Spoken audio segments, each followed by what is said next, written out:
അതുകൊണ്ടാണ് വിശുദ്ധ ഗ്രന്ഥത്തിൽ പരിശുദ്ധ അമ്മയെക്കുറിച്ച് അധികം കാര്യങ്ങളൊന്നും കാണാത്തത്. അമ്മയ്ക്കൊന്നും പറയുവാനില്ല. കാരണം ഈശോ എന്തു പറയുന്നുവോ അതേ അമ്മയ്ക്കും പറയുവാനുള്ളൂ. പുതിയതായി ഒന്നും പറയാനില്ല, പുതിയതായി ഒന്നും സംസാരിക്കാനില്ല. ഈശോ എന്തു പറയുന്നുവോ അതാണ് അമ്മ സ്വീകരിച്ചത്. അതുകൊണ്ടാണ് ഈശോ പറഞ്ഞത്, നിന്റെ അമ്മയും സഹോദരന്മാരും നിന്നെ കാത്തിരിക്കുന്നു പറഞ്ഞു. എൻ്റെ വചനം അനുസരിക്കുന്നവരാണ്, അത് ജീവിക്കുന്നവരാണ് എൻ്റെ അമ്മയും സഹോദരങ്ങളും. നമുക്ക് ഈ കൺവെൻഷനിലൂടെ, ഈ ധ്യാനത്തിലൂടെ പരിശുദ്ധ അമ്മയോടുള്ളൊരു വൈകാരിക സ്നേഹത്തെ മാറ്റി ഒരു യഥാർത്ഥ ആത്മീയ സ്നേഹത്തിലേക്ക് കടന്നു വരാൻ പരിശുദ്ധാത്മാവെ എന്നെ സഹായിക്കണമെന്ന് നമുക്ക് പ്രാർത്ഥിക്കാം. പരിശുദ്ധാത്മാവാണ് അങ്ങനെ ഒരു അവസ്ഥയിലേക്ക് നമ്മളെ കൊണ്ടുപോവുക. ഇല്ലെങ്കിൽ എന്നും അമ്മയെ സമീപിക്കുമ്പോഴെല്ലാം നമ്മൾ കരയും, എന്നും ദുഃഖമായിരിക്കും, എന്നും വേദനയായിരിക്കും, എന്നും കണ്ണുനീരായിരിക്കും. എപ്പോഴും ഒരു വ്യാകുല അവസ്ഥ, ഒരു നിരാശയുടെ അവസ്ഥ, ഒരു ദുഃഖത്തിൻ്റെ അവസ്ഥ എപ്പോഴും ഉണ്ടാകും. അമ്മയ്ക്കതുണ്ടായിരുന്നില്ല, ഈശോയ്ക്കതുണ്ടായിരുന്നില്ല, സ്വർഗീയ പിതാവ് അത് ആഗ്രഹിക്കുന്നില്ല. അതിനാൽ നമ്മുടെ ജീവിതത്തിൽ നാം എപ്പോഴും ആനന്ദിക്കുന്നവരും സന്തോഷിക്കുന്നവരും സമാധാനത്തിൽ കഴിയുന്നവരും ആകണമെന്ന് ദൈവം ആഗ്രഹിക്കുന്നു.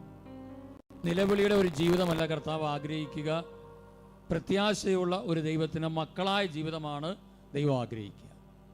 ഈ ബോധ്യത്തോടെ പ്രാർത്ഥിക്കാം. രണ്ട് കരങ്ങൾ ഉയർത്തിപ്പിടിച്ചും കൊണ്ട് പ്രിയമുള്ളവരെ, നമുക്ക് ഈ കൺവെൻഷൻ സ്ഥലങ്ങളിലൊക്കെ ചെല്ലുമ്പോൾ നമ്മൾ മൈക്കിനെ ആശ്രയിച്ചാണ് പലപ്പോഴും സ്തുതിക്കുന്നത്. ഞങ്ങൾ സ്തുതിപ്പ് നിർത്തിയാൽ നിങ്ങൾ നിർത്തും.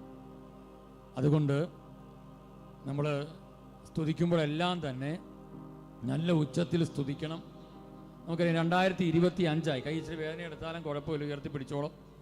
2025 ഒരുപാട് ധ്യാനങ്ങളും കൺവെൻഷനുകളും നടന്നെങ്കിലും അതെല്ലാം നല്ലതിനായിരുന്നു, ഒരു കൃപയിലേക്ക് നമ്മളെ വളർത്താനായിരുന്നു. എന്നാൽ ഇപ്പോഴും ഭാഷാപരമോ പ്രവചനപരമോ മറുഭാഷയോ ഇന്നും വെളിപ്പെടുന്നില്ല. ഒരു കാലഘട്ടങ്ങളിൽ അതുണ്ടായിരുന്നു. അന്ന് സഭയ്ക്ക് നല്ലൊരു വളർച്ചയുണ്ടായിരുന്നു, ക്രിസ്തുവിന് നല്ലൊരു വളർച്ച, അല്ലെങ്കിൽ ക്രിസ്തു സഭയിൽ വളരുന്ന കാലഘട്ടമായിരുന്നു. എന്നാൽ അവിടെയൊക്കെ ഒരു കുറവ് വരുത്തിയപ്പോൾ പലപ്പോഴും നമ്മുടെ ജീവിതത്തിൽ ദൈവത്തിന് ഇടപെടാൻ പറ്റാത്ത അവസ്ഥയിലായി നാം ബന്ധിക്കപ്പെട്ടു. അപ്പം അതുകൊണ്ട് ഭാഷാപരം മുമ്പ് ഉണ്ടായിരുന്നവർ ഇപ്പോൾ ഈ നിമിഷം ആഗ്രഹിക്കുക, ഉപയോഗിക്കാതിരുന്ന് നാണിച്ചൊക്കെ ഉപയോഗിക്കാതിരുന്നവരുണ്ടെങ്കിൽ അതെല്ലാം ഈ നിമിഷം കർത്താവിനോട് പറയുക, കർത്താവെ അങ്ങ് കൃപാവരങ്ങൾ തന്നിരിക്കുന്നത് ഉപയോഗിക്കാനാണ്. ആ കൃപാവരങ്ങളെല്ലാം അത് നമുക്ക് പേരെടുക്കാനോ പ്രശസ്തരാകാനോ ഞാനെന്തോ വരവുള്ളൊരു വ്യക്തിയാണെന്ന് കാണിക്കാനോ അല്ല. പരിശുദ്ധാത്മാവ് നമ്മിൽ വെളിപ്പെടുന്നത് പൊതു നന്മയ്ക്ക് വേണ്ടിയിട്ടാണ്, ക്രിസ്തു സാക്ഷ്യത്തിന് വേണ്ടിയിട്ടാണ്. അവിടെ നിങ്ങൾ ഭാഷാവരമുള്ളവരുണ്ടെങ്കിൽ അവരിപ്പോൾ വാ തുറന്ന് അതിരം തുറന്ന് കണ്ണടച്ച് നല്ല ഉച്ചത്തിൽ അങ്ങ് സ്തുതിക്കണം. എല്ലാവർക്കും ലഭിക്കുന്ന ഒന്നാണ് ഭാഷാവരം. ഉച്ചത്തിൽ അങ്ങ് സ്തുതിക്കാം. Hallelujah hallelujah. നിങ്ങളുടെ സ്വരം ഉയരണം.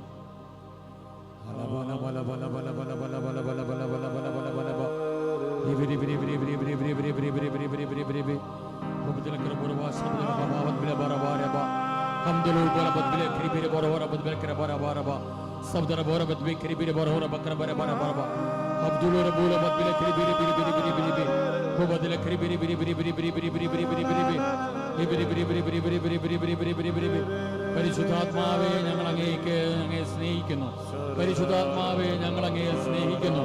പരിശുദ്ധാത്മാവേ ഞങ്ങൾ അങ്ങയെ സ്നേഹിക്കുന്നു. പരിശുദ്ധാത്മാവേ ഞങ്ങൾ അങ്ങയെ സ്നേഹിക്കുന്നു. പരിശുദ്ധാത്മാവേ ഞങ്ങൾ അങ്ങേക്ക് വിധേയപ്പെടുന്നു. പരിശുദ്ധാത്മാവേ ഞങ്ങൾ അങ്ങയെ അംഗീകരിക്കുന്നു. പരിശുദ്ധാത്മാവേ ഞങ്ങൾ അങ്ങയെ സ്നേഹിക്കുന്നു.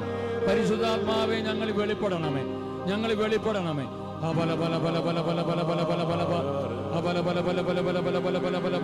ഞങ്ങൾ ഉപയോഗിക്കുന്ന വാക്കുകളെക്കാൾ ഉപരി അങ്ങ് ഞങ്ങളുടെ ആത്മാവിൽ പ്രവർത്തിച്ച് ഞങ്ങളുടെ അധരങ്ങൾ കൊണ്ട് അങ്ങ് ഈ നിമിഷം പ്രാർത്ഥിക്കുമ്പോൾ, ഞങ്ങൾ പ്രാർത്ഥിക്കാൻ പഠിപ്പിക്കുമ്പോൾ ഞങ്ങളുടെ അധരങ്ങൾ തുറക്കപ്പെടട്ടെ, ഞങ്ങളുടെ ഹൃദയം തുറക്കപ്പെടട്ടെ, ഹൃദയം തുറക്കപ്പെടട്ടെ. ഈ ബുദ്ധുല കുറുബൂറ വഹാദുലെ കരിബറ ബറബ ഹംദുലൂർ ബല ബദ്ബിലെ കരിബിരെ ബറബ ഹംദുല ബല ബദ്ബുല കരിബിരെ ബറബ ബല ബല ബല ബല ബല ബല ബല ബല ഇബിരി ബിരി ബിരി ബിരി ബിരി ഇബിരി ബിരി ബിരി ബിരി ബിരി ബിരി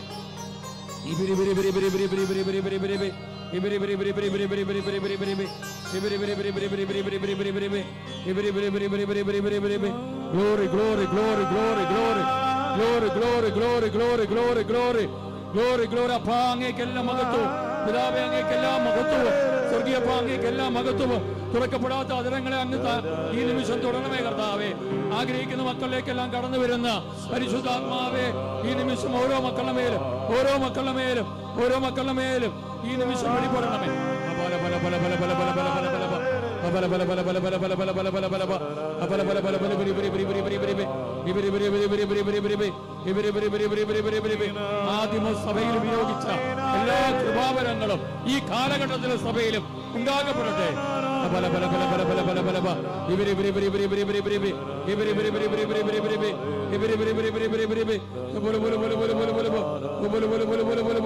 Glory, glory, glory, glory, glory, glory, glory, glory, glory, glory, glory, glory, glory, glory, glory, glory, glory, glory.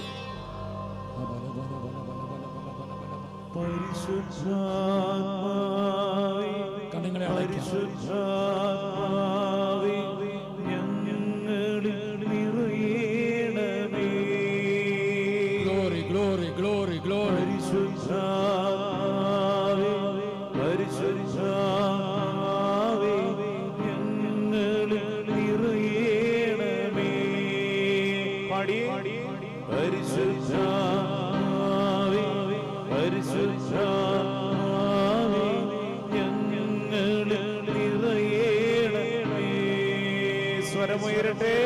പരിശുദ്ധാത്മാവേ, പരിശുദ്ധാത്മാവേ, ഞങ്ങളിൽ നിറയണമേ. എല്ലാവരും നിറയട്ടെ. പരിശുദ്ധാത്മാവേ, പരിശുദ്ധാത്മാവേ, ഞങ്ങളിൽ നിറയണമേ.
ഞങ്ങളുടെ ശരീരത്തിലേക്ക് ഇറങ്ങട്ടെ.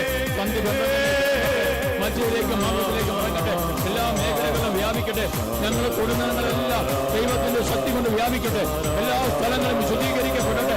എല്ലാ സ്ഥലങ്ങളും കൃപയാൽ നിറയപ്പെടട്ടെ.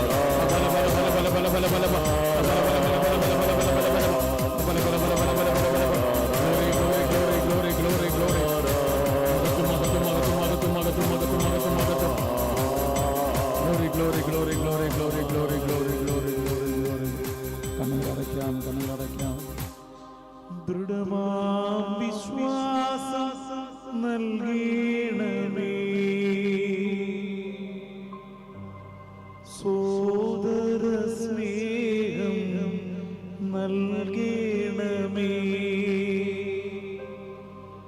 യേശുവിൽ ജീവിതം നവമാക്കുവാൻ ധൈര്യവും സ്ഥൈര്യവും നൽകേണമേ. ദൈവീക ജീവൻ നൽകേണമേ. ദൈവീക പുണ്യങ്ങൾ നൽകേണമേ. യേശുവിൽ ജീവിതം നവമാക്കുവാൻ ധൈര്യവും സ്ഥൈര്യവും നൽകേണം. ദൈവത്തിൻ്റെ ആത്മാവാണ് എല്ലാ കാര്യങ്ങളും ക്രമീകരിക്കുന്നത്. പുറമെ ചിട്ടയായൊരു ജീവിതമായിരിക്കാം നമുക്കുള്ളത്. നല്ല ഒരു ഭവനം, നല്ലൊരു ജോലി, ഒരു സാമ്പത്തിക നിലപാട്, മാന്യമായ ഇടപെടലുകൾ എല്ലാം ഉണ്ടാകാം. പക്ഷേ നമ്മുടെ ആത്മീയ ജീവിതം എങ്ങനെയാണ്? തകർന്നതാണോ? കർത്താവിന് അതാ അറിയേണ്ടത്. അത് സ്വർഗവുമായിട്ട് കണക്ട് ചെയ്തിരിക്കുന്നു, ബന്ധപ്പെട്ടിരിക്കുന്നു. പരിശുദ്ധാത്മാവാണ് എല്ലാ ഓർഡറില്ലാത്ത അവസ്ഥകളെയും ഓർഡറുള്ളതാക്കി മാറ്റുന്നത്. വിധേയപ്പെടാം. പരിശുദ്ധാത്മാവിന് വിധേയപ്പെടാം. സ്വർഗീയ അപ്പന് വിധേയപ്പെടാം. ആഗ്രഹിക്കും.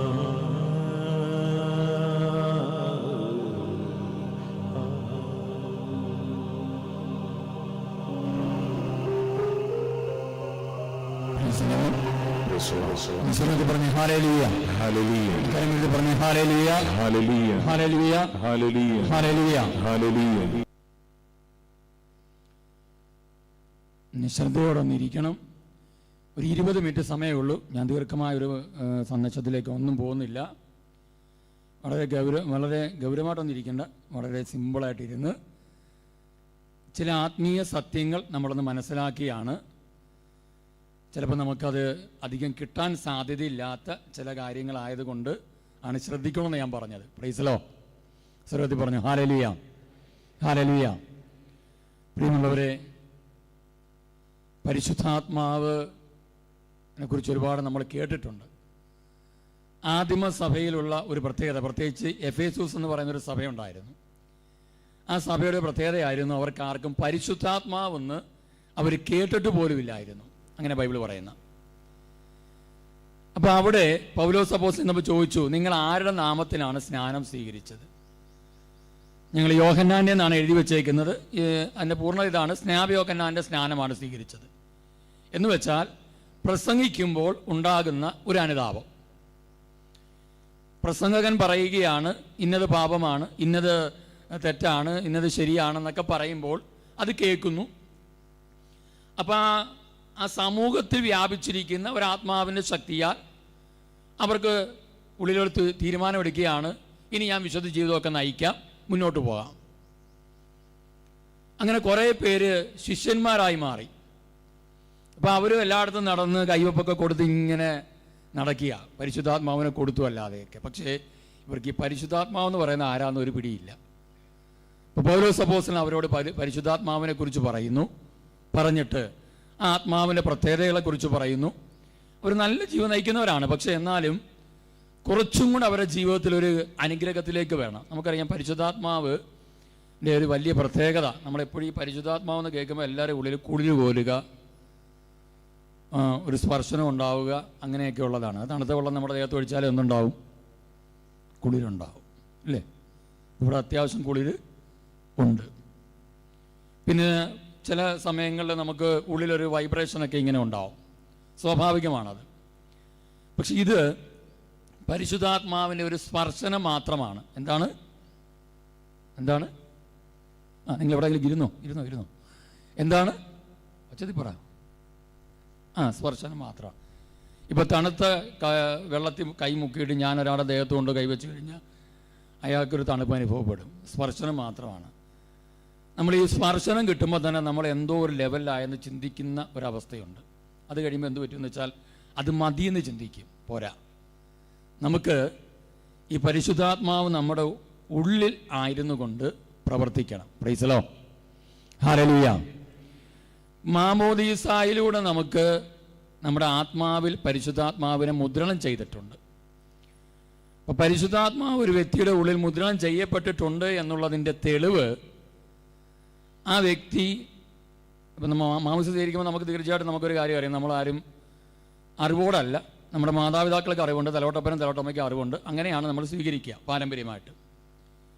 അത് കഴിഞ്ഞിട്ടാണ് ഈ സ്ഥൈര്യലേപനമൊക്കെ കടന്നു വരുന്നത്. പിന്നെ പരിശുദ്ധാത്മാവിനെക്കുറിച്ച് കുറച്ച് കാര്യങ്ങളുണ്ട്. അപ്പോൾ നമ്മളൊരു കാര്യം മനസ്സിലാക്കേണ്ടത്, പരിശുദ്ധാത്മാവ് ഒരു വ്യക്തിയിൽ വന്നു കഴിയുമ്പോൾ ആ വ്യക്തിയുടെ ജീവിതം ദൈവവചനത്തിന് അനുസൃതമാകും. Price the Lord. ഒന്ന് കൈയ്യർത്തി പറഞ്ഞേ ഹല്ലേലൂയ, ഹല്ലേലൂയ.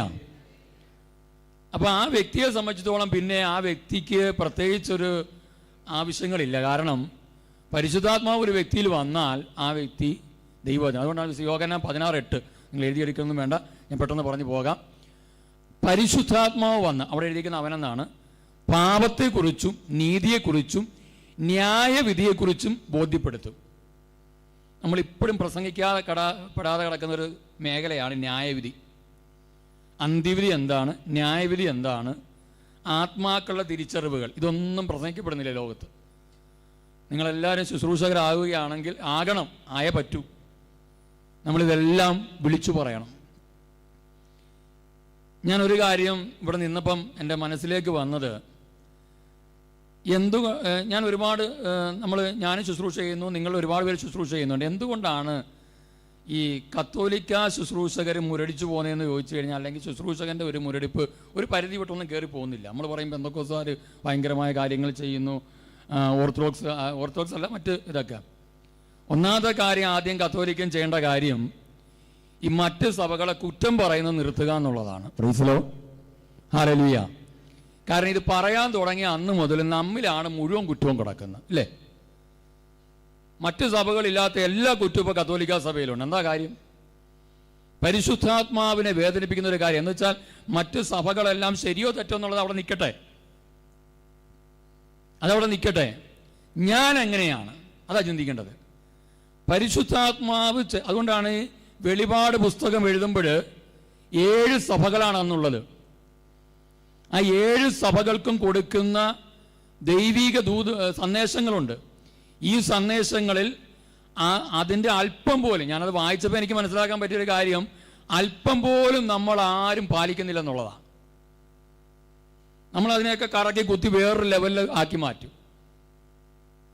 അവിടെ എഴുതി വച്ചിരിക്കുകയാണ്, ഏകദൈവ ആരാധനയ്ക്ക് വിരുദ്ധമായിട്ട് ആരെങ്കിലും പ്രേരിപ്പിച്ചാൽ നീ രോഗശയ്യയിൽ തള്ളിയിടുന്നതിനെ, നീ വ്യാജപ്രവാചകനെ കണ്ടുപിടിച്ചു, നീ തെറ്റിയുന്നവരെ കണ്ടുപിടിച്ചു, നിക്കോളാസ് പക്ഷക്കാരുടെ പ്രബോധനങ്ങൾ ശരിയില്ലെന്ന് നീ കണ്ടുപിടിച്ചു. പക്ഷെ നിന്റെ അവസ്ഥ ദയനീയമാ, നിന്റെ അവസ്ഥ ദയനീയമാ. നമ്മൾ പലപ്പോഴും ഈ പറ്റുന്ന എവിടാന്നറിയാവോ? ഏതെങ്കിലും ഒരു മേഖലയിൽ ഒരാൾ വളർന്നു വരുമ്പോൾ നമ്മൾ ചിന്തിക്കുന്നത് എന്താണെന്ന് വെച്ച് കഴിഞ്ഞാൽ, എൻ്റെ അവസരം നഷ്ടപ്പെടുമോ എന്ന് ചിന്തിക്കുന്നവരുണ്ട്. പ്രിയമുള്ളവരെ, ദൈവത്തിന് ഓരോ വ്യക്തി ഇവിടെ കൊണ്ടുവന്നതിൽ വ്യക്തമായ പദ്ധതിയുണ്ട്. ഞാൻ ചെയ്യുന്ന പണി വേറെ ആർക്കും ചെയ്യാൻ പറ്റത്തില്ലെന്ന് എനിക്കറിയാം. എന്താണെങ്കിലും ചിലപ്പോൾ അത് അനുകരിക്കാൻ പറ്റും, അതുപോലൊക്കെ ചെയ്യാൻ പറ്റിയേക്കും. പക്ഷേ എനിക്ക് എൻ്റെ ആത്മാവിന് നൽകപ്പെട്ടിരിക്കുന്ന ഒരു ഉത്തരവാദിത്വമുണ്ട്. ആ ഉത്തരവാദിത്വം വേറെ ആർക്കും ചെയ്യാൻ പറ്റില്ല. അതുകൊണ്ടാണ് എന്നെ ഇങ്ങോട്ട് വിട്ടത്. ഇനി ഞാനത് ചെയ്യേണ്ടതുപോലെ ചെയ്തില്ലെങ്കിലോ, എൻ്റെ അപ്പൻ എന്നെ ഈ ഭൂമിയിലേക്ക് കൊണ്ടുവന്ന്, സ്വർഗീയ പിതാവ് കൊണ്ടുവന്നിട്ട് എൻ്റെ അപ്പൻ നിശ്ചയിച്ച പണിയല്ലാതെ വേറെ എന്തെങ്കിലുമാണ് പണി ചെയ്ത് അപ്പന് വേണ്ടിയാണ് ഞാൻ ഈ പണിയെല്ലാം ചെയ്യുന്നതെന്ന് പറഞ്ഞുകൊണ്ടിരുന്നു കഴിഞ്ഞാൽ വെട്ടിക്കളയും നമ്മളെ. ലൂക്കാസ് സുവിശേഷം 13 ഇങ്ങനെ എഴുതിയിട്ടുണ്ട്, 1 വർഷം കൂടെ അതവിടെ നിൽക്കട്ടെ, അതിന്റെ ചുവട് കിളച്ച് ഞാൻ വളമിടാം, മേലിൽ ഫലം നൽകിയേക്കാം, ഇല്ലെങ്കിൽ നീ അത് വെട്ടിക്കളയുക. സ്നേഹഭവനാൻ വന്ന് ഇറങ്ങിയപ്പോൾ തന്നെ പറഞ്ഞൊരു വാക്കുണ്ട്, ഫലം തരാത്തതെല്ലാം വെട്ടിത്തീയിലിടും. ഇനി ഞാനും നിങ്ങളിവിടെ ജീവിച്ചിരിക്കുന്നുണ്ടെങ്കിൽ ഞാൻ പറയും, ഇത്രയും കരുണയുള്ള ഒരു ദൈവം എന്ന് മനസ്സിലാക്കുന്നത് ചുമ്മാ കരുണയെന്ന് പറഞ്ഞിട്ടല്ല മനസ്സിലാക്കുന്നത്. ദൈവം ആഗ്രഹിച്ചതിൻ്റെ അല്പം പോലും നമ്മൾ ചെയ്തില്ലെങ്കിലും ഇവിടെ ജീവിച്ചിരിക്കുന്നതിൻ്റെ കാരണം എന്താണെന്നറിയാമോ? ഒരവസരം കൂടെ തിരിയുക.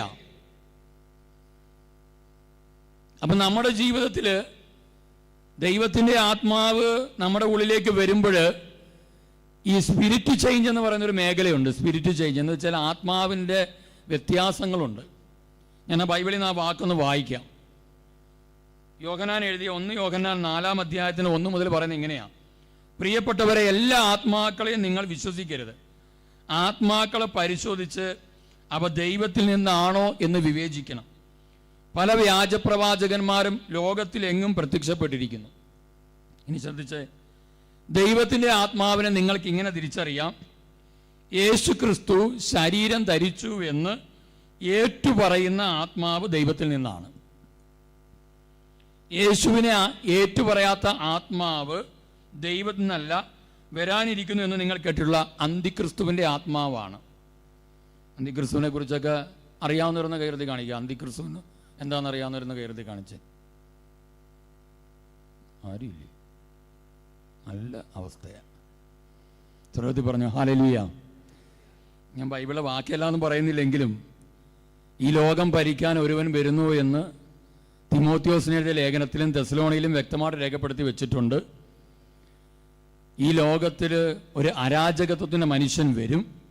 ആ മനുഷ്യൻ വന്ന് ഈ ഭൂമിയുടെ ഭരണം ഏറ്റെടുക്കും.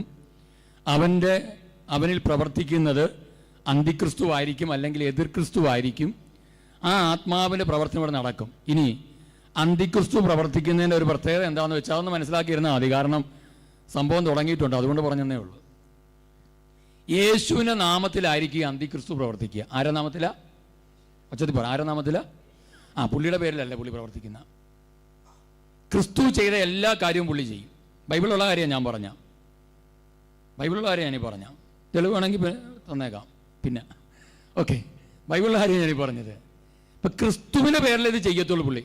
എന്താ എൻ്റെ കാരണം? ക്രിസ്തുവിൻ്റെ പേര് ചെയ്താലേ ജനത്തിൻ്റെ ഇടയ്ക്ക് അവന് കയറി പറ്റാൻ പറ്റുള്ളൂ. അതുകൊണ്ടാണ് ഈശോ പറഞ്ഞത്, അതിനുണ്ട് മത്തായി സുവിശേഷം 24:23, എൻ്റെ നാമത്തിൽ കള്ളക്രിസ്തുവും വ്യാജപ്രവാചകനും പ്രത്യക്ഷപ്പെടുകയും സാധ്യമെങ്കിൽ തിരഞ്ഞെടുക്കപ്പെട്ടവരെ പോലും വഴിതെറ്റിക്കത്തക്ക വിധം വലിയ അത്ഭുതവും അടയാളവും കാണിക്കും. അവൻ മരിച്ചവരെ ഉയർപ്പിക്കും. വിശ്വസിക്കാൻ പറ്റുമോ? വിശ്വസിച്ചേ പറ്റൂ. വെളിപാട് പുസ്തകത്തിലുണ്ട്. ഇങ്ങനെ നിരവധി കാര്യങ്ങൾ അവൻ ചെയ്യും. പക്ഷെ ഒരു കാര്യമുണ്ട്, ക്രിസ്തുവിലാണ് രക്ഷ, ക്രിസ്തുവിലൂടെയാണ് രക്ഷ എന്ന് മാത്രം പുള്ളി പറയത്തില്ല. ക്രിസ്തുവിനെ കുറിച്ച് പുള്ളി പറയും, പക്ഷെ ക്രിസ്തു വഴിയുള്ള പോക്കിനെ കുറിച്ച് പുള്ളി മിണ്ടില്ല. കാരണം പുള്ളി വഴി, ഈ അന്തിക്രിസ്തു വഴി കാര്യങ്ങൾ നടത്തി തരും. അങ്ങനെ ലോകത്തിലേക്കാണ് ലോകം പോകുന്നത്. ഞാനും നിങ്ങൾ ഇവിടെ ഇരിക്കുമ്പോഴും എനിക്കും പേരുണ്ട്, നിങ്ങൾക്കും പേരുണ്ട്. നമ്മൾ ആരും പേരിലല്ല അറിയപ്പെടുന്നത്. പേരൊക്കെ നമുക്ക് പോസ്റ്ററിലേ പറ്റൂ, നമ്മുടെ വീട്ടിലൊക്കെ പറ്റൂ, ആരെങ്കിലും പരിചയപ്പെടുത്താനേ പറ്റൂ. നമ്മളെല്ലാം നമ്പറിലാണ് അറിയപ്പെടുന്നത്. നമ്മളെല്ലാം നമ്പറിലാണ് അറിയപ്പെടുന്നത്. ഞാൻ ഏതാണ്ട് ഒരു 3 വർഷത്തിനിടയ്ക്ക് എൻ്റെ ആധാർ ഏതാണ്ട് 2 പ്രാവശ്യം മാറ്റി. അവർക്ക് അത്രയും, അവർ അക്ഷയ സെൻറ്ററിൽ ചെന്നപ്പോൾ അവർ പറഞ്ഞു, നിങ്ങളിപ്പോൾ ആയിരിക്കുന്ന സ്ഥലത്താണ് എന്നുള്ളത് പഞ്ചായത്തിൽ നിന്നൊരു പേപ്പർ മേടിച്ച് തന്നാൽ മാത്രം മതി, വേറെ ഒന്നും ചെയ്യണ്ട. നിങ്ങളുടെ പേരും ഇപ്പോഴത്തെ നിലവിലെ അഡ്രസ്സും തന്നാൽ മാത്രം മതി, വേറെ ഒരു തെളിവും നിങ്ങൾക്ക് വേണ്ട. കാരണം നിങ്ങൾ ആധാർ എടുത്തപ്പോൾ ഒരു നമ്പർ നിങ്ങൾക്കുണ്ട്, ആ നമ്പർ അതിനെ എല്ലായിടത്തും അടിക്കുക.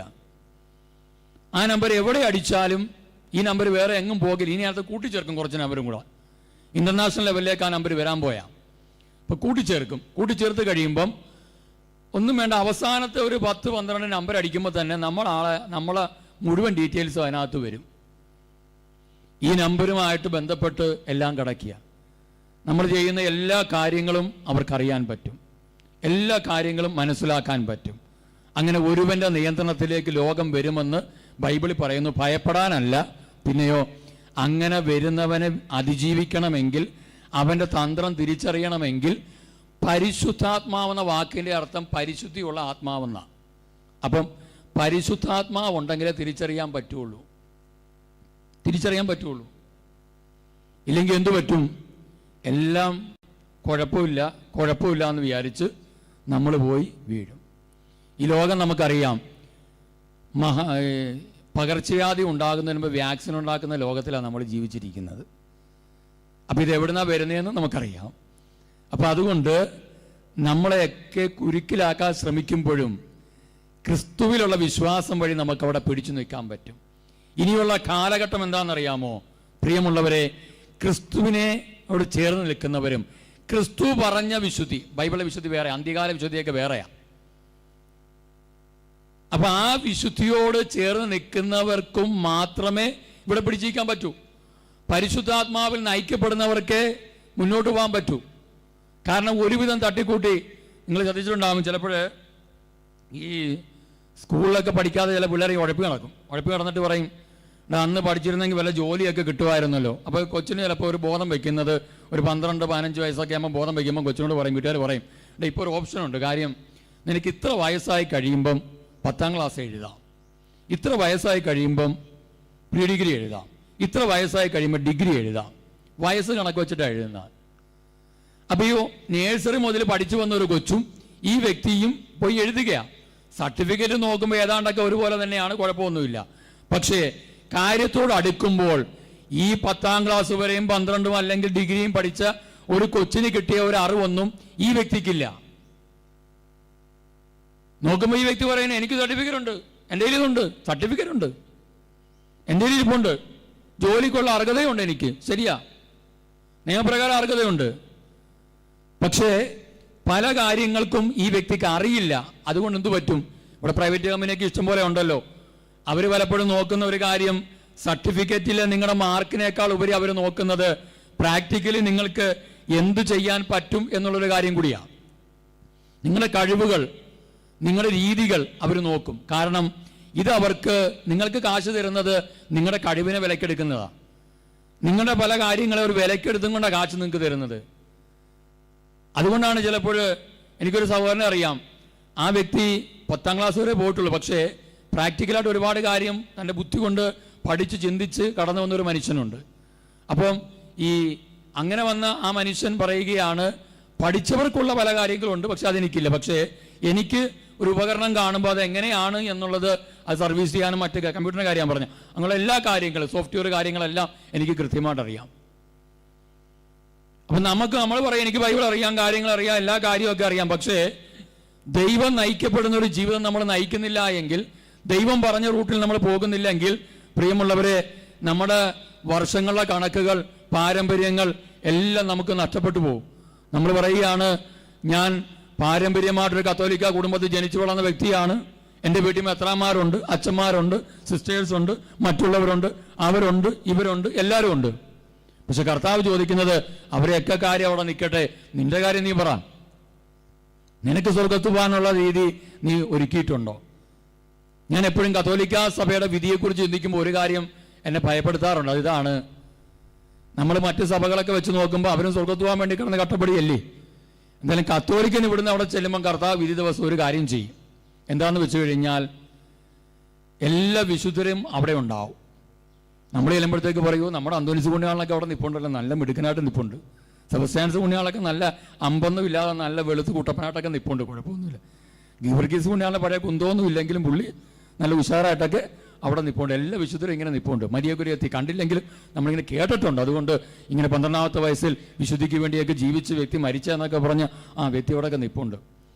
പിന്നെ കർത്താവ് പറയുന്നത്, ഇവരെല്ലാം നിങ്ങളുടെ നാട്ടിൽ നൊവേനയും പ്രാർത്ഥനയും എല്ലാ പരിപാടിയും തിരുനാളും ഒക്കെ നടത്തി ഇങ്ങനെ എടുത്തു പൊക്കിക്കൊണ്ട് നടന്ന വിശുദ്ധരാണ് ഇവരെല്ലാം എനിക്ക് വേണ്ടി ജീവിച്ചതാണ്, ഇവിടെ വന്നിട്ടുണ്ട്. അപ്പം നമ്മുടെ വിധി തുടങ്ങാൻ നേരത്തെ കർത്താവ് പറയും, ഇവരെക്കാളും നിങ്ങൾക്ക് വിശുദ്ധിയിൽ എളുപ്പത്തിൽ ജീവിക്കാൻ പറ്റിയ കാലഘട്ടത്തിലാണ് നിങ്ങളെ ഞാൻ ഈ ഭൂമിയിലേക്ക് അയച്ചത്. അപ്പൊ ഈ ഭൂമിയിലേക്ക് അയച്ചത് നിങ്ങൾക്ക് എന്തുകൊണ്ട് ഇവരോളം ഒരു വിശുദ്ധിയിൽ എത്താൻ പറ്റിയില്ല? ഉടനെ നമ്മൾ പറയും, കർത്താവ് സാഹചര്യം ശരിയല്ല. ചില പറയും, കത്തോലിക്ക സഭയിലെ അച്ഛന്മാരും സിസ്റ്റേഴ്സും മെത്രാന്മാരും ഞങ്ങൾ സുവിശേഷം പറയുന്നതിന് തടസ്സപ്പെടുത്തി, അതുകൊണ്ട് ഞങ്ങൾക്ക് സുവിശേഷം പറയാൻ പറ്റിയില്ല. ഞാൻ അൽമാരത്ത് പറയും, നിങ്ങൾ ഈ ലോകത്ത് ആര് തടസ്സപ്പെടുത്തിയാലും നിങ്ങൾ അതല്ല ശ്രദ്ധിക്കേണ്ടത്, അവർ ആര് തടസ്സപ്പെടുത്തിക്കോട്ടെ, നമുക്കതല്ല പ്രശ്നം. നിങ്ങൾക്കൊരു ദൗത്യമുണ്ട്, സഭയോട് ചേർന്ന് നിന്ന് ചെയ്യണം. എന്താ ദൗത്യം? നമുക്ക് നമ്മുടെ ഇടവക പള്ളിയിൽ ഒരു സാക്ഷ്യം ഉണ്ടാകണം. എന്ന് വെച്ചാൽ നിങ്ങൾ പള്ളി കമ്മിറ്റി അംഗമാണെന്നല്ല ഞാൻ പറഞ്ഞതിൻ്റെ അർത്ഥം. നിങ്ങളെ കാണുന്നവർ പറയണം, ഈ വ്യക്തി ഒരു വിശുദ്ധ ജീവൻ നയിക്കുന്ന വ്യക്തിയാണ്. അതിന് പള്ളി കമ്മിറ്റി അംഗമാകണ്ട, പ്രാർത്ഥനാ ഗ്രൂപ്പ് ലീഡറൊന്നും ആകണ്ട. അവരുടെ കുടുംബം ഇങ്ങനെയാണ്, അവർ വിശുദ്ധിയിൽ ജീവിക്കുന്നവരാണ്, അവരിങ്ങനെ ജീവിതം നയിച്ചു വന്ന ഒരു മാതൃകാ ജീവിതം. ഷോയല്ല ഞാൻ പറഞ്ഞത്, മാതൃകാ ജീവിതം നയിക്കാൻ പറ്റണം. അത് മതി ഒരു വലിയ സുവിശേഷത്തിന്റെ ആരംഭം, അത് മതി. Price the Lord, hallelujah. നമ്മൾ ആരെങ്കിലും തലയെ കൊണ്ടുവെക്കും, ഒന്നുകിൽ മെത്രാനെ തലയെ കൊണ്ടുവെക്കും, അല്ലെ അച്ഛന്മാരെ, കത്തോലിക്കൽ അങ്ങനെയാ, അച്ഛന്മാരെ തലയെ കൊണ്ടുവെക്കും. അവർ പറഞ്ഞു ഇവർ പറഞ്ഞു അവരിവരും എല്ലാം തടസ്സമാണ്. പ്രിയമുള്ളവരെ, എന്തെങ്കിലും കാരണമായിരിക്കും അവർ ചിലപ്പോൾ പറയുന്നത്, എന്തായിക്കൊള്ളട്ടെ, അതിലേക്കൊന്നും നമ്മൾ പോകുകയല്ല. നമ്മൾ ചിന്തിക്കേണ്ട ഇത്രയേ ഉള്ളൂ, എനിക്കൊരു ദൗത്യം, എന്നെ ഇങ്ങോട്ട് വിട്ടത് എൻ്റെ കർത്താവാ. അങ്ങനെയെങ്കിൽ എനിക്കിവിടെ ഒരു ദൗത്യമുണ്ട്. ആ ദൗത്യം നിറവേറ്റാതെ ഞാൻ ഇവിടുന്ന് പോകുകയാണെങ്കിൽ ബൈബിളിന്റെ വാക്കിൽ ഞാൻ പറയും അത് നരകത്തിലേക്ക് തന്നെയാണ്, വേറെ ഒരു മാറ്റവും ഇല്ല അതിനകത്ത്. ഒരു വചനം പറയുന്നു, എഫേസ്യർക്കെതിരെ ലേഖനം 2-10 ഇങ്ങനെ പറയുന്നത്, സത്പ്രവർത്തികൾ ചെയ്യുന്നതിൽ തീഷ്ണതയുള്ള ഒരു ജനതയ്ക്ക് വേണ്ടിയിട്ടാണ് നമ്മളെ ഈ ഭൂമിയിലേക്ക് കൊണ്ടുവന്നത്. അവിടെ പറയുന്നു, നാം ദൈവത്തിന്റെ കരവേലയാണ്, നാം ചെയ്യാൻ വേണ്ടി ദൈവം മുൻകൂട്ടി ഒരുക്കിയ സത്പ്രവർത്തികൾക്ക് വേണ്ടി യേശു ക്രിസ്തുവിൽ സൃഷ്ടിക്കപ്പെട്ടവരാണ് നിങ്ങൾ എന്ന് പറഞ്ഞ് എല്ലാവരും ഒന്ന് കൈയുയർത്തി പിടിച്ച് പറഞ്ഞ്, നാം ചെയ്യാൻ വേണ്ടി, ഒച്ചത്തിൽ പറയണം, നാം ചെയ്യാൻ വേണ്ടി ദൈവം മുൻകൂട്ടി ഒരുക്കിയ സത്പ്രവർത്തികൾക്കായി യേശു ക്രിസ്തുവിൽ സൃഷ്ടിക്കപ്പെട്ടവരാണ്. അപ്പൊ എന്തിനാ നമ്മൾ സൃഷ്ടിക്കപ്പെട്ടതെന്ന് വെച്ചാൽ ഉത്തരം ഒന്നേ ഉള്ളൂ. ദൈവം ഒരു മനുഷ്യനെ ഈ ഭൂമിയിലേക്ക് കൊണ്ടുവന്നിട്ടുണ്ടെങ്കിൽ, അത് ഈ 2025 കാലഘട്ടങ്ങൾ ജീവിക്കുന്നുണ്ടെങ്കിൽ, ഞാൻ ഇടയ്ക്ക് കർത്താവിനോട് നന്ദി പറയും. കർത്താവേ, ആ ഇസ്രായേൽക്കാരെങ്ങാനും ജീവിച്ചിരുന്ന കാലഘട്ടത്തിലാണ് എന്നെ അങ്ങ് ജനിപ്പിച്ചതെങ്കിൽ ഞാൻ എന്നെ പെട്ടിക്കാത്തായനം. എന്നാലോചിച്ച് നോക്കി, ഇല്ലേ? അടി കൊണ്ട് പരുവായതാ. അവര് കട്ടയ്ക്കുള്ള കച്ചി കൊടുക്കത്തില്ല, കട്ട ഉണ്ടാക്കി കൊടുത്തേ പറ്റുള്ളൂ, എണ്ണത്തിൽ കുറവ് വരുത്താനും പറ്റത്തില്ല. ഈജിപ്തിൽ കിടന്ന അടി കൊണ്ട് ഒരു പരുവായതാ. സത്യം പറഞ്ഞ് നമ്മൾ സൂചിക്കുക. എന്താ, അവരും ദൈവത്തിന്റെ മക്കളല്ലേ? ആണ്. നമ്മളും ദൈവത്തിന്റെ മക്കളല്ലേ? ആണ്. ഇതിന്റെ സൂചനയാണ് ഇപ്പൊ ഇസ്രായേലിൽ നടന്നുകൊണ്ടിരിക്കുന്ന എല്ലാം, ഇസ്രായേലിന്റെ പുനരുദ്ധാരണം. ബൈബിൾ ഒരു വാക്കുണ്ട്, ഞാൻ ആ വാക്കിലേക്ക് പോകുന്നില്ലെങ്കിലും ഒരു കാര്യം പറയാം. ബൈബിൾ ഇങ്ങനെ എഴുതി വെച്ചിട്ടുണ്ട്. പിന്നെ അത് ധ്യാനിച്ചപ്പോഴാണ് എനിക്ക് മനസ്സിലായത്. ഞാൻ പറഞ്ഞല്ലോ, ഈ അന്ത്യകാലങ്ങളെ കുറിച്ചൊക്കെ നമ്മൾ ധ്യാനിക്കുമ്പോൾ ചില സത്യങ്ങൾ വെളിവിട്ട് കിട്ടും. അതിനകത്ത് എഴുതി വെച്ചിരിക്കുക, ലോകത്തുള്ള എല്ലാ രാജ്യങ്ങളിൽ നിന്നും മിസൈലുകളും, അതിനകത്ത് എഴുതിക്കുന്ന കുന്തം, അങ്ങനെ കുറേ വാക്കുകളാണ്. ഇതെല്ലാം കൂടെ ഇസ്രായേലിലേക്ക് വന്ന് വീണ് കഴിയുമ്പോൾ എന്താ സംഭവിക്കുന്നത്? ഇസ്രായേലിനൊന്നും സംഭവിക്കത്തില്ല. ഇതെല്ലാം കൂടെ എടുത്ത് ഇവർക്ക് 7 വർഷക്കാലം, കൃത്യം കണക്ക് എഴുതി വെച്ചിരിക്കുന്ന 7 വർഷക്കാലം ഇവർക്ക് ഈ ഭൂമിയിൽ വലിയൊരു ബ്ലോക്ക് ഉണ്ടാവുമെന്നാണ് പറയുന്നത്. ആ ബ്ലോക്ക് ഉണ്ടാകുന്ന സമയത്ത് കത്തിക്കാനും അവരുടെ കാര്യങ്ങൾക്ക് വേണ്ടി ഉപയോഗിക്കാനും വേണ്ടി അവരത് വയ്ക്കും. പ്രവചന പുസ്തകത്തിൽ എഴുതി വെച്ചിരിക്കുന്ന കാര്യം അത്. എല്ലാ വാക്കും നമ്മൾ ബൈബിൾ വായിക്കുമ്പോൾ പഴയ നിയമത്തിലെ മിക്കവാറും എല്ലാ വാക്കും, ഈശോ പറഞ്ഞ പല വാക്കുകളും എല്ലാം ഇസ്രായേലിന്റെ പുനരുത്ഥാനത്തെ കുറിച്ച് പറഞ്ഞുകൊണ്ടിരിക്കുക. ഗർഭിണികളും ഇറ്റുനോവ് അനുഭവിക്കുന്നവരുമായി എല്ലാവരും വരുമെന്നൊക്കെ പറയുന്നത് ഇസ്രായേലിനെ കൂട്ടിച്ചേർക്കുന്നതിനെ കുറിച്ചാണ്. അങ്ങനെ കടന്ന് കഷ്ടപ്പെട്ട ഒരു ജനതയാണ് അത്. അപ്പൊ ഇതുപോലെ കഷ്ടപ്പെട്ട ഒരു ജനതയുടെ ആ അവസ്ഥയിൽ നമ്മളെ ജനിപ്പിക്കാതെ ഇവിടെ കൊണ്ടുവന്നിട്ടുണ്ടെങ്കിൽ, പ്രിയമുള്ളവരെ, ഇപ്പൊ ചെയ്യുന്നതെല്ലാം അവിടെ നിൽക്കട്ടെ. എനിക്ക് വീടുണ്ട്, സ്വത്തുണ്ട്, സമ്പത്തുണ്ട്, സൗഭാഗ്യമുണ്ട്, ജോലിയുണ്ട്, എല്ലാം ഉണ്ട്. ഇതെല്ലാം ഉണ്ടെങ്കിലും ക്രിസ്തുവിന് എന്നെ കൊണ്ട് എന്തെങ്കിലും ഉപകാരമുണ്ടോ? ചിന്തിക്കുക. ക്രിസ്തുവിന് എന്നെ കൊണ്ട് എന്തെങ്കിലും ഉപകാരമുണ്ടോ? ഞാൻ പറഞ്ഞു നിർത്തുകയാണ്. ഞാനൊരു ഇതായിട്ട് പറയുന്നതല്ലെങ്കിലും ഒന്ന് മനസ്സിലാക്കാമെന്ന് പറഞ്ഞതേ ഉള്ളൂ. 94 70,000 രൂപ ശമ്പളത്തില് ബ്രൂണൈ എന്ന് പറഞ്ഞ രാജ്യത്തിൽ എനിക്ക് ജോലി കിട്ടിയതാ. എനിക്ക് സർട്ടിഫിക്കറ്റ് എല്ലാം കിട്ടിക്കഴിഞ്ഞിട്ട് ഞാൻ വീട്ടിൽ പോലും ആ സർട്ടിഫിക്കറ്റ് കാണിച്ചില്ല. ജോലി കിട്ടിയിട്ട് ഞാൻ എല്ലാം റെഡിയായി കഴിഞ്ഞപ്പോൾ ഞാൻ കർത്താവിനോട് പറഞ്ഞു, കർത്താവേ, എനിക്ക് ജോലി ചെയ്യാൻ മടിയുണ്ടായിട്ടല്ല, പക്ഷെ എനിക്ക് സുവിശേഷ വേല ചെയ്യണം. അങ്ങനെ തീരുമാനമെടുത്തിട്ട് ആ സർട്ടിഫിക്കറ്റ് ഞാൻ ആരെയും കാണിച്ചില്ല. കാണിക്കാതെ ഞാനിങ്ങനെ ഇരുന്നിട്ട് പ്രാർത്ഥിച്ചു, കർത്താവ്, എനിക്ക് വേല ചെയ്യണം. പോകാൻ സമയമായപ്പോൾ എനിക്ക് ചിക്കൻ ബോക്സ് അടിച്ച് ഞാൻ കിടപ്പിലായി. ഞാൻ അവിടെ കിടന്നുകൊണ്ട് നന്ദി പറഞ്ഞു കർത്താവിന്. കാരണം ഈ രോഗം വന്നതുകൊണ്ട് തടസ്സമായി. പിന്നെ പോയില്ല. ശുശ്രൂഷയുടെ ഇടയ്ക്ക് ഒരുപാട് പ്രതിസന്ധികളുണ്ടായി. അപ്പോഴൊക്കെ ഈ സർട്ടിഫിക്കറ്റ് എടുത്തിട്ട് ഞാനിങ്ങനെ നോക്കും, എന്തിനാ ഈ പണിക്ക് നടക്കുന്നത്, വെറുതെ സുവിശേഷ വേലയ്ക്ക് നടക്കുന്നത്, അഭിമാനക്കേടാ. ആൾക്കാരെ മുമ്പിൽ ചെല്ലുമ്പം നീ എന്ത് ചെയ്യുന്നടാന്ന് ചോദിക്കുമ്പോൾ എന്തു പറയും? ഒരു അച്ഛനും സിസ്റ്ററിനോ മറ്റുള്ളവർക്കൊക്കെ പറയാൻ പറ്റും, അവർ കർത്താവിന് വേണ്ടി ജീവിക്കുന്നവരാന്ന് പറയാൻ പറ്റും. ഒരു അൽമാൻ എന്താ പറയാൻ പറ്റുക? ചെന്നിട്ട് പറയാൻ പറ്റും സുവിശേഷ വേലയിൽ നിന്ന്. പുച്ഛമാണ്. കാര്യം കാണുമ്പോൾ എല്ലാവരും പറയും ബ്രദറെ അതായതാന്നൊക്കെ പറയും. പക്ഷെ അവർ പറയും ഇതേപോലെ മടയന്മാർ വേറെ ലോകത്ത് ഒറ്റെണ്ണം ഇല്ല എന്ന് പറയും. ഉള്ള ജോലിയും കളഞ്ഞിട്ട് നിൽക്കുന്നു. ഇതെന്നെ മനസ്സിലേക്ക് വന്നപ്പോൾ ഞാൻ സർട്ടിഫിക്കറ്റ് എടുത്ത് കളഞ്ഞു, കത്തിച്ച് കളഞ്ഞു. ബൈബിളുള്ളൊരു കാര്യമാണ് ചെയ്തത്. നിങ്ങളാരും പോയി ചെയ്തേക്കരുത്, ചെയ്യാൻ പറഞ്ഞതുമല്ല. ഏലിയ ചെയ്ത പരിപാടിയാണ് ചെയ്തത്. അപ്പം അതുകൊണ്ട് ഒരു തീരുമാനമെടുത്തു. കാരണം ഇത് ഇടയ്ക്ക് ഇരുന്ന് കഴിഞ്ഞാൽ കുഴപ്പമെന്താണെന്നറിയാം, ഞാൻ ഇടയ്ക്ക് ഇങ്ങനെ ചിന്തിക്കും, ഇതുണ്ടെങ്കിൽ എന്നെ വെല്ലുവിളിക്കാൻ ആർക്കും പറ്റത്തില്ല. അതുകൊണ്ട് ഇതിട്ടേച്ച് ഞാൻ അങ്ങോട്ട് പോകും, ഇതിട്ടേച്ച് ഞാൻ അങ്ങോട്ട് പോകും, ഇതിട്ടേച്ച് ഞാൻ അങ്ങോട്ട് പോകും. അത് തീർന്നതോടുകൂടി പരിപാടി കഴിഞ്ഞു. പ്രിയമുള്ളവരെ, ഇന്ന് എനിക്ക് പറയാൻ പറ്റും, കർത്താവ് ഏറ്റവും മനോഹരമായ രീതിയിൽ, ഞാൻ അതുകൂടെ അങ്ങ് പറഞ്ഞേക്കാം. കാരണം ഇവിടെ ഇങ്ങനെ കിടന്ന് കരയുന്ന കുറേ മനുഷ്യരെ ഞാൻ കേരളത്തിൽ ഒരുപാട് കാണുന്നുണ്ട്. സ്വന്തമായിട്ടൊരു വീടില്ല, സ്വന്തമെന്ന് പറയാനായിട്ടൊരു വസ്തുവില്ല, സ്വന്തമായിട്ടൊന്നുമില്ല. ഭാര്യയുണ്ട്, 3 പിള്ളേരുമുണ്ട്. Praise the Lord. Hallelujah, hallelujah. ഞാൻ ഇടയ്ക്ക് ചിന്തിക്കാറുണ്ട്, കർത്താവേ ഒരു വീട് വെക്കണമെന്ന് ആഗ്രഹം എന്തുകൊണ്ടാണ് ഉണ്ടാകാൻ ഞാൻ ഇങ്ങനെ ചിന്തിക്കാറുണ്ട്. ഭാര്യയ്ക്കുമില്ല, പിള്ളേർക്കും ഇല്ല, പറ്റിയ കൂടെ കിട്ടിയത്. നിലവിളിയില്ലൊരു ബഹളമില്ല അവർക്ക്. അവരെന്നേക്കാളും വിശ്വാസമുള്ളവരാണ്. അപ്പോൾ ഞാൻ ചിന്തിച്ച് എന്താ പറയുക, അപ്പോൾ വീട്ടുകാർക്കെല്ലാം സങ്കടമാണ്. വീട്ടുകാർക്ക് അപ്പം ഞാൻ എൻ്റെ മാതാപിതാക്കളടുത്തും പറയും, വൈഫിനും മാതാപിതാക്കളും പറയും, നിങ്ങളിങ്ങനെ പിള്ളേരെ കുറച്ച് ടെൻഷൻ അടിച്ചോ, ഞങ്ങളിങ്ങനെ ആനന്ദത്തോടെ ജീവിച്ചു പോകാം. ഞങ്ങൾ ആനന്ദം ഒരു യാതൊരു കുറവുമില്ല, സന്തോഷത്തോടെ ഞങ്ങൾ ജീവിച്ചു പോകുകയാണ്. ഒരുപാട് കാര്യങ്ങൾ ഡെയിലി കർത്താവ് ചെയ്യുന്നുണ്ട്, അത്ഭുതകരമായ കാര്യങ്ങൾ. അപ്പോൾ അങ്ങനെ ഒരു എന്തുകൊണ്ടാണ്, അപ്പോഴാണ് എനിക്ക് ബൈബിൾ ഒരു വചനം എൻ്റെ മനസ്സിലേക്ക് കടന്നു വന്നത്. എങ്ങനെയാണ്, 2 കൊരിന്ത്യർ എടുത്ത് വെച്ചപ്പോൾ വായിക്കുന്ന നല്ലതാ. അവിടെ പറയുകയാണ്, കരങ്ങളാൽ നിർമ്മിതമല്ലാത്ത ഒരു സ്വർഗീയ ഭവനം നിങ്ങൾക്ക് വേണ്ടി ഞാൻ ഒരുക്കിയിട്ടുണ്ട്. അവിടേക്ക് പോകാനാണ് ഞങ്ങൾ വെമ്പൽ കൊള്ളുന്നത്. പ്രിയമുള്ളവരെ, ഭൂമി കിടക്കുന്നവന്റെ വെമ്പൽ എന്താണെന്നറിയാമോ? ഇവിടെ എൻ്റെ അപ്പുറത്തെ വീട്ടുകാരൻ കെട്ടിയതിനേക്കാൾ വലുതെനിക്ക് കെട്ടണം, ഇപ്പുറത്തുള്ളവൻ നേടിയതിനൊക്കെ എനിക്ക് നേടണം. ഇന്ന് പള്ളിയിൽ കുർബാന കഴിഞ്ഞാൽ നമ്മുടെ ചർച്ച എന്താ? മോളെ എവിടെ പഠിക്കുന്നത്, എന്തായി, പാസ്സായോ, കല്യാണം കഴിച്ചിട്ട് എങ്ങനെയുണ്ട്, കൊച്ചുണ്ടായോ, ആ കൊച്ചിന് ആരോഗ്യമുണ്ടോ, അങ്ങനെയുള്ള ഒരുപാട് ചർച്ചകളിലൂടെ നമ്മൾ പോകുമ്പോൾ, പ്രിയമുള്ളവരെ, അപ്പസ്വലന്മാരെ ചർച്ച ചെയ്തായിരുന്നു അടുത്ത ദിവസം എവിടെ പോയി ക്രിസ്തുവിനെ കൊടുക്കാൻ പറ്റും, എവിടെ പോയി ക്രിസ്തുവിനെ പറയാൻ പറ്റും, എന്തു ചെയ്യാൻ പറ്റും. അതുകൊണ്ട് പ്രിയമുള്ളവരെ, വ്യക്തമായിട്ട് ബൈബിൾ പറയുകയാണ്, കരങ്ങൾ കൊണ്ട് നിർമ്മിക്കാത്തൊരു ഭവനം നിനക്കുണ്ട്, അവിടേക്ക് പോകാൻ നീ തയ്യാറാവുക. ഇന്ന് അമേരിക്കയിൽ തീ കത്തുന്നതിന്റെ കാരണം വ്യക്തമായിട്ട് ബൈബിളിലുണ്ട്. നമ്മൾ ശാസ്ത്രപരമായിട്ട് പലതും പറയുമ്പോൾ അതിന് കാരണങ്ങളുണ്ട്. പക്ഷെ അവർ പിടിച്ചിരിക്കും, നമുക്ക് പിടിച്ചിരിക്കാൻ പറ്റത്തില്ല. കാര്യം എന്താണെന്ന് വെച്ചാൽ അവർ വെച്ചിരിക്കുന്ന വീടുകളൊക്കെ കത്തുമെന്ന് അറിയാവുന്നത് കൊണ്ട് അതുപോലത്തെ വീടുകളാണ്. നമ്മളാണെങ്കിലോ കത്തിക്കഴിഞ്ഞാൽ അതോടൊപ്പം പറ്റുമെങ്കിൽ അതിനകത്ത് ചാടി ആത്മഹത്യ ചെയ്ത് എനിക്കെല്ലാം പോയേ എന്ന് പറഞ്ഞ് നിലവിളിക്കുന്ന കുറെ മനുഷ്യരെ നമ്മൾ ഇന്നും ജീവിക്കാൻ പറ്റും. സ്തോത്രം പറയും. പക്ഷേ എങ്കിലും വിശ്വസിക്കാൻ പലർക്കും പറ്റുന്നില്ല. അതുകൊണ്ട് ഒരു വിശ്വാസ മേഖലകളിലേക്ക് കടന്നു വരാൻ പരിശുദ്ധാത്മാവ് നമ്മളെ ഒരുക്കുകയാണ്. എഴുന്നേറ്റ് നിൽക്കാം,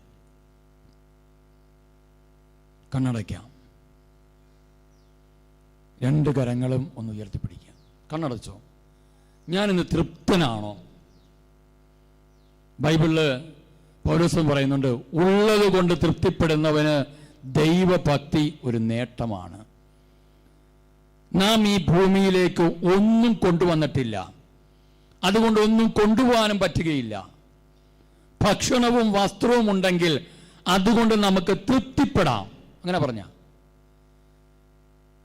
നമുക്കിപ്പോഴും നമ്മുടെ ആഗ്രഹങ്ങൾ, 500 രൂപയുള്ളവൻ ചിന്തിക്കുന്നത് അതൊരു 10 എണ്ണം ആയിക്കഴിഞ്ഞാൽ 5000 ആക്കാം, പിന്നെ അത് 20 ആക്കാനുള്ള ശ്രമമാണ്. 100 നോട്ടുള്ളവൻ 10 എണ്ണമാക്കി 1000 ആക്കുന്നു, പിന്നെ അത് കൊണ്ടുപോയി കൊടുത്ത് 2 500-നേതാക്കി മാറ്റുന്നു. ഇങ്ങനെ പോകുന്ന ഒരു തൃപ്തിയില്ലാത്ത ജീവിതത്തിനുടമയാണോ ഞാൻ? ഓർക്കണം, ചിലര് പ്രാർത്ഥിക്കുന്നു പ്രമോഷന് വേണ്ടി. ഞാൻ ക്ലർക്കായിട്ട് കയറിയതാണ്, ഇനി എനിക്ക് സീനിയർ ക്ലർക്കാകണം, പിന്നെ അതിൻ്റെ മുകളിലോട്ട് പോകണം, തലപ്പത്ത് വരണം, ഫോട്ടോ വരണം, ബൊക്കെ കിട്ടണം, ആൾക്കാരെൻ്റെ പേരും പ്രശസ്തിയും എനിക്ക് വർദ്ധിപ്പിക്കണം, അങ്ങനെ എൻ്റെ ഡിപ്പാർട്ട്മെന്റിന്റെ തലപ്പത്ത് എനിക്ക് എത്തിച്ചേരണം, അങ്ങനെയൊക്കെ ചിന്തിച്ചു പോകുന്ന മനുഷ്യനുണ്ട്. പക്ഷെ കർത്താവ് ചോദിക്കുകയാണ്, നീ തൃപ്തിയുള്ള വ്യക്തിയാണോ? പരിശുദ്ധാത്മാവുണ്ടെങ്കിൽ അവൻ തൃപ്തനാണ്, അവൾ തൃപ്തയാണ്. കാരണം അവർക്ക് പണമില്ലെങ്കിലും, വീടില്ലെങ്കിലും, ജോലിയില്ലെങ്കിലും ഒന്നുമില്ലെങ്കിലും അവരുടെ കൂടെ ദൈവത്തിന്റെ ആത്മാവുണ്ട്. ഇസ്രായേലിനെ നയിച്ചവൻ അവരെയും നയിക്കുന്നു. രണ്ട് ദൈവങ്ങളല്ല നമ്മളെ നയിച്ചത്, ഒറ്റ ദൈവമാണ്. അന്ന് രാത്രിയില് അഗ്നിസ്തംഭവും പകൽ മേഘസ്തംഭവുമായി വന്ന് തിന്നാൻ മാത്രം കൈ നീട്ടിയാൽ മതിയെന്ന അവസ്ഥയിൽ ഇസ്രായേൽ ജനത്തെ കൊണ്ടുപോയ ദൈവത്തിന്റെ മക്കളാണ് നമ്മൾ. അങ്ങനെയെങ്കിൽ പ്രവാചകന്മാരുടെ പാരമ്പര്യത്തിൽപ്പെട്ടവരാണ് നമ്മൾ. അതുകൊണ്ട് നിലവിളിക്കേണ്ടവരല്ല, പ്രതീക്ഷയോടെ ജീവിക്കേണ്ടവരാണ്, പ്രത്യാശയോടെ ജീവിക്കേണ്ടവരാണ്. ആ ബോധ്യത്തോടെ പ്രാർത്ഥിക്കണം. നീ ഇങ്ങനെ പ്രാർത്ഥിക്കണം ഇന്നു മുതൽ, കർത്താവേ എനിക്ക് ജോലി കിട്ടണമെന്നല്ല, എനിക്ക് വീട് വെക്കണമെന്നല്ല, നിന്റെ ഹിതമാണതെങ്കിൽ നടക്കട്ടെ, എനിക്കത് മതി. അങ്ങനെയെങ്കിൽ നിനക്ക് അധികം അധ്വാനിക്കേണ്ടി വരില്ല. കർത്താവ് നിനക്ക് വേണ്ടി അധ്വാനിച്ചത് നിനക്ക് അനുഭവിക്കേണ്ടിയേ വരികയുള്ളൂ. അതും ഒരു അധ്വാനമാണ്, പക്ഷേ അധികം കഷ്ടപ്പാടില്ലാത്തൊരു അധ്വാനം. കർത്താവ് അത് ആഗ്രഹിക്കുന്നത്. ആകാശത്തിലെ പക്ഷികളെ നോക്കുക, വിതയ്ക്കുന്നില്ല, കൊയ്യുന്നില്ല, കളപ്പുരയെ ശേഖരിക്കുന്നില്ല. സ്വർഗസ്ഥനായ പിതാവാണ് അവരെ തീറ്റിപ്പോറ്റുന്നത്. നിന്റെ പെൻഷനല്ല നിന്നെ തീറ്റിപ്പോറ്റേണ്ടത്, നിന്റെ ജോലിയല്ല നിന്നെ തീറ്റിപ്പോറ്റേണ്ടത്, നിന്റെ മക്കളല്ല നിന്നെ തീറ്റിപ്പോറ്റേണ്ടത്, നിന്റെ പ്രസ്ഥാനമല്ല നിന്നെ തീറ്റിപ്പോറ്റേണ്ടത്. ചിലപ്പോൾ അതുകൊണ്ടായിരിക്കാം ഒരു ജോലി പോയപ്പോൾ നീ കരയുന്നത്. ഈ നിമിഷം ചിന്തിക്കുക പ്രിയമുള്ളവരെ, എല്ലാം നഷ്ടപ്പെടുമ്പോഴും നിനക്കൊന്നു പറയാൻ പറ്റണം, ഞാൻ സ്വർഗീയ അപ്പന്റെ മോനാ മോളാ, അതുകൊണ്ട് എന്നെ പട്ടിണി കിടത്തില്ല. സിംഹക്കുട്ടികൾ ഇരകിട്ടാതെ വിശന്ന് പറഞ്ഞേക്കാം, പക്ഷെ കർത്താവിനെ അന്വേഷിക്കുന്നവർക്ക് ഒന്നിനും കുറവുണ്ടാവുകയില്ല. കരങ്ങൾ ഉയർത്തിപ്പിടിച്ച്